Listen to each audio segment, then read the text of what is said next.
Hurry Up Tomorrow is a movie of all time, and one of my favorite Netflix shows, Love, Death, and Robots, is back for a new season. Hi guys, welcome back to my channel, or welcome if you guys are new. My name is Josh, and welcome to another episode of Wednesday Watchlist. These are weekly videos where I get on here and discuss recent movies and shows that I've recently seen, and I give my thoughts on them. In today's video, I'm going to be reviewing the weekend's newest movie, Hurry Up Tomorrow, and then I'm going to talk about the newest season of Love, Death, and Robots, and then lastly, I'm just going to go over a couple upcoming movies and shows that I want to watch. Now, before we dive into my review of Hurry Up Tomorrow, I do want to preface this by saying that there are going to be spoilers in this review, so if you have not seen the movie yet and you don't want it to be spoiled, go ahead and move forward in the video to this time. But without any further ado, let's go ahead and dive into my review of Hurry Up Tomorrow. If I had to use one sentence to describe my review slash thoughts on this movie, it would be that this is definitely a movie that came out in 2025. Now, the official summary according to Google for this movie is: plagued by insomnia, a musician gets pulled into a nightmarish odyssey with a stranger who begins to unravel the very core of his existence. Now, that is the official Google summary for this movie. My official synopsis for this film is that it is a film about a musician dealing with post-relationship trauma who meets an enticing woman that entraps him into a hellish fever dream. Now, the cast of this movie is as follows. First up, we have Abel Tesfaye / The Weeknd as himself, or as, I guess you could say, like an alternate reality version of himself. Next up, we've got Jenna Ortega as the character of Anima or Anima. And then finally, we've got Barry Keoghan as Lee. This movie was also directed by Trey Edward Schultz, the same person who directed It Comes at Night. Now, as far as my thoughts on this movie goes, I'm going to start with the good here. The first thought I had when I was watching this movie was that the soundtrack and the cinematography for this movie is absolutely fantastic, especially the soundtrack. The soundtrack for this movie is so well done, and the cinematography is also, I would say, on par with the soundtrack. You've got some very beautiful cinematography here. I love the shots and the use of lighting they use throughout this movie. And again, I really like the soundtrack here. It really just adds to the effects of the cinematography. I also do like the cast of this movie. I think Jenna Ortega and Barry Keoghan do a fantastic job in this movie. And I also do like The Weeknd in this movie. I know a lot of people on the internet have been giving him some blowback and some slack for his acting in this movie, in particular this one scene. Shut the fuck up! Shut up! What are you doing? What the fuck are you doing? But since The Weeknd is a new actor, he hasn't been acting for that long. I believe the only other project he's been in is The Idol. I'm going to cut him some slack here and say that for a beginner or starter level actor, I don't think he's doing too bad of a job. Now, as far as the bad, I'm going to try not to be too negative here, but to me, after I finished watching this movie, my first thought of this movie was that this movie feels rushed. I'm going to be blunt here. This movie feels like a half-baked story where the second half of the rough draft was never finished, and it was rushed to theaters in an effort to coincide with The Weeknd's new album of the same name, Hurry Up Tomorrow. I feel like this movie should have been a Netflix or YouTube special. I don't understand why this movie needed to have a theatrical run or anything like that. I feel like this movie would have been perfectly fine as, again, like a YouTube or a Netflix special. Again, the story just feels halfway done. Like, it feels like there's almost a good story here, but it feels like they cut it off halfway and they just rushed this movie into theaters. It just doesn't feel fully baked out, and it doesn't feel fully finished. The first half of this movie feels like a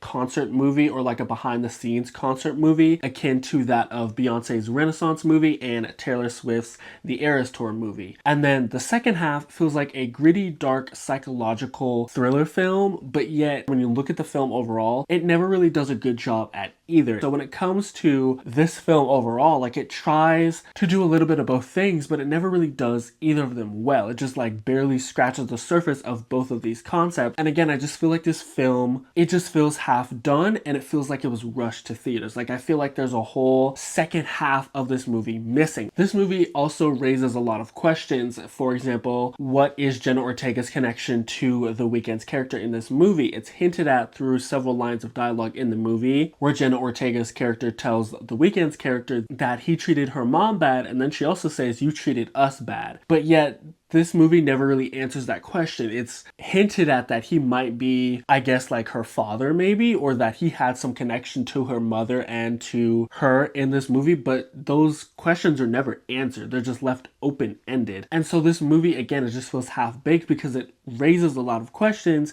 that never get answered. The ending of this movie, I think, is by far one of the worst things here because it's so anticlimactic. Like, we're building towards this ending and then the ending is just like, it doesn't have any substance behind it. When I saw the ending of this movie, I was like, what? That's it? Like, it just doesn't make sense. And like, again, the writing is just so poor here. And I think that is what does this film such a disservice, is that the writing and the story is just, it feels half-baked and it's just done so poorly. The soundtrack and cinematography, they're amazing, but they don't save this movie. Now, as far as my rating for this movie from A to F, I would say I'm probably going to have to give this movie a C- at best and probably a D at worst. Again, the cinematography and the soundtrack are, in my opinion, the best elements of this movie, but they don't do enough to save it. Like, they're so good, but they're not enough to save this movie because the story and the writing is just so bad here. It's not good. And again, that's why I feel like it really should have been a special. But that is going to conclude my review of Hurry Up Tomorrow. Feel free, as always, to let me know your thoughts in the comment section below. And now, moving on to the new season of Love, Death, and Robots. So Love, Death, and Robots is back for a 4th season, and this 4th season has 10 episodes. Now, before I dive into my thoughts on these episodes, and before I review the season overall, I'm just going to preface by saying that I am not going to be spoiling any of this. So if you have not seen the newest season of Love, Death, and Robots, don't worry, I'm not going to spoil it. I'm just going to give some non-spoiler thoughts on this season. So I'm going to start by going down the episodes in order and just giving like a brief one-sentence kind of like summary as to what these episodes are about. So starting off with the first episode, or the first episode that I watched, it's called Can't Stop, and to me this is basically just a Red Hot Chili Peppers concert that's done by like puppets. That's the best way I can describe this. Next up, we've got Close Encounters of the Mini Kind. This is basically like aliens come to Earth, but it's all in like miniature form. Next up, we've got Spider Rose. This story is about a lady in space who's dealing with a traumatic past who gets gifted a pet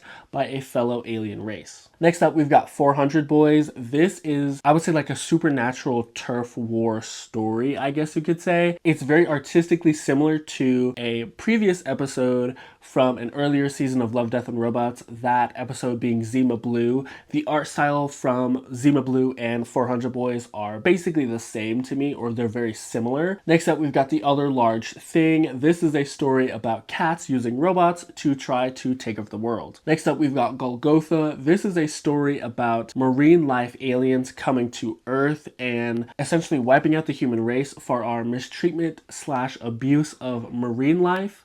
Next up, we've got The Screaming of the Tyrannosaurus. This is a story about a Hunger Games-esque game where contestants have to battle it out to the end using dinosaurs. Next up, we've got How Zeke Got Religion. This is a story about a man finding religion after he goes through some pretty heavy supernatural events. Next up, we've got Smart Appliances, Stupid Owners. This is a story where smart appliances basically rant about their stupid, lazy, nasty owners, and we essentially just get a peek into the lives of these smart appliances and what they go through. Then we've got For He Can Creep. This is a story about a cat who protects his owner from the devil. And that concludes my brief one-sentence summary of all the episodes of the new season of Love, Death, and Robots. Now, as far as my favorite and least favorite episodes go, I think my favorite this season was Spider Rose. I really like the story behind this episode. I think it's very deep. At least to me, it's pretty deep. The ending, I'm kind of like 50-50 on. I don't like it, but I don't hate it. I think it's a pretty interesting ending. And then my next favorite would be How Zeke Got Religion. I really like this story. I think it's a really good story overall. And I also really like the animation here. And then lastly, I also really liked The Screaming of the T-Rex. I really like this story. I think it's a very profound story. story. I also really like the art style here. I also really like the animation. And then as far as my least favorite episode, this is easily, I think, probably one of the worst episodes of Love, Death, and Robots. It doesn't even feel like a Love, Death, and Robots episode to me, and that's going to be Golgotha. This episode is live action for some reason. While I was making my notes for this video, something popped into my head, and that is that this episode feels like a rejected Black Mirror episode that snuck its way onto the show. Like, that's genuinely what this episode feels like to me. I'm gonna be honest with you, I don't know why this episode is even in this season. To me, it doesn't fit with the show, and to me, it just doesn't belong here. The story behind this episode is just so bleak and bland. Like, the whole point of Love, Death, and Robots is to like make you think. It's very akin to Black Mirror in that way, and this episode just doesn't make you think. It just fizzles out. Like, it just doesn't do much here at all. But overall, I really like this newest season of Love, Death, and Robots. I don't think it's my favorite season. For me, I think the first season is my favorite season, but I really did enjoy this season overall. I think it's a really good watch, and I'm really happy that Netflix has kept this show around, especially given how many other sci-fi shows they have straight up canceled. So I'm really happy that Netflix is keeping this show around. But that is going to conclude my brief synopsis of this newest season of Love, Death, and Robots and my favorite and least favorite episodes. Now, moving on to the last part of this video, upcoming movies and shows that I want to watch. So firstly, we're going to start with the shows. The first show on my list is the new Netflix show Forever. I'm actually currently watching this. I believe I'm 2 to 3 episodes in this show, and I actually really like this show. I think it's very wholesome, and so I am really enjoying this show.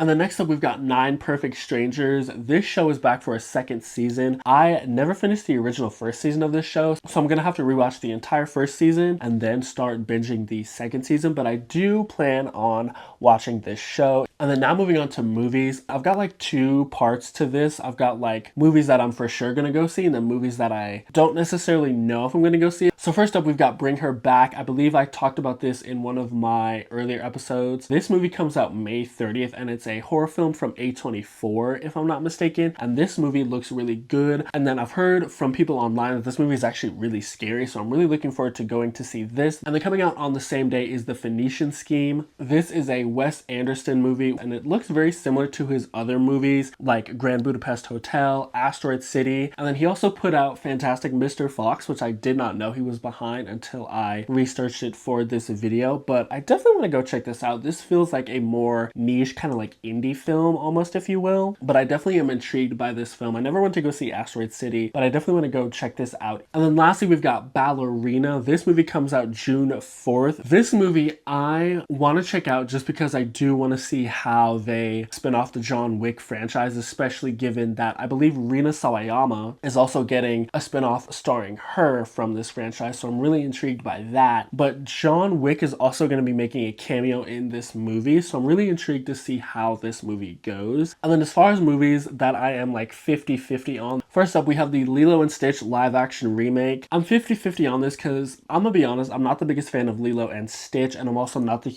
biggest fan of Disney live action remakes. And then after that, we've got the How to Train Your Dragon live action remake. I think it's absolutely crazy that it hasn't even been that long since the How to Train Your Dragon franchise came out and came to a close, and yet we're already getting a live action remake. I think that's insane. From what I understand, it's not even going to do anything differently from the animated version. It's literally just like a remake but live action, so I'm not really too keen on going to see this in the theaters. I'm just kind of like, I mean, yeah, it's cool that they're doing this, but in the same breath, like, I don't understand the purpose of doing this, but I guess they're trying to tread in Disney's footsteps with all their live action remakes. And then lastly, we've got the Karate Kid Legends. I have never really been a huge fan of the Karate Kid franchise. I don't think it's a bad franchise by any means, but from what I understand, this is going to tie together almost like all the Karate Kid movies slash shows. So it's going to tie together the original Karate Kid movies to the remake from like the early 2000s with Jackie Chan and Jaden Smith, and then it's also going to connect that to the Cobra Kai spin-off show. At least from my understanding, that's what this movie is going to do. But again, I've never really been a huge fan of the Karate Kid franchise, so I don't think I'm going to check this out in theaters. But that is going to be it for upcoming movies and shows that I want to go see. And that is also going to be the end of this video. So I just want to give a big thank you to those of you that have made it to the end of this video.